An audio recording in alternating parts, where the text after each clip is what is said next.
All right, just some quick elevator problems.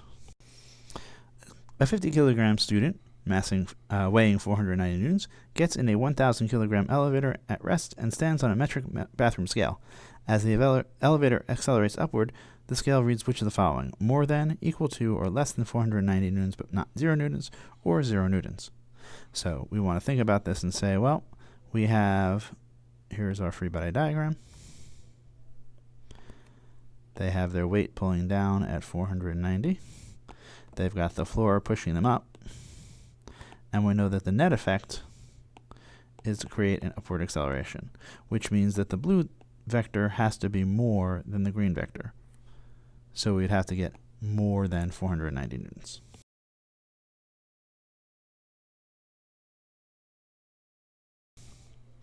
Gertrude, who masses 50 kilograms, gets into an elevator whose mass is 1,000 kilograms at rest. As the elevator begins to move, she has an apparent weight of 600 newtons during the first 3 seconds. Is the elevator moving up or down during these 3 seconds? And the question would be, is it moving up, is it moving down, or can you not tell without further information? Well, this is sort of the complement to the earlier problem. Here we have that we have our free body diagram. There's her weight pulling down, and we're telling that her weight is going to be something like 490,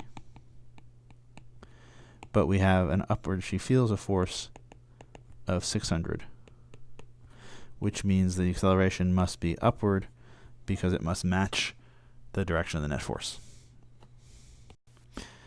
You can also just remember this, that if your apparent weight is greater than your true weight, then you must be accelerating against gravity.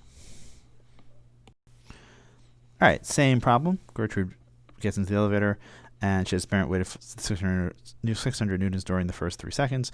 How far does it move during these 3 seconds? And I'm going to reconstruct the free body diagram so we can do a quick Newtonian analysis on it. Downward at 490, upward at 600, some acceleration, and we know that the net force equals ma.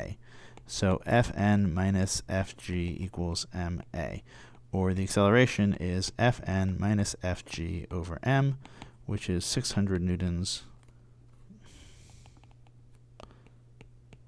minus 490 newtons over 50 kilograms, or 2.2 meters per second square.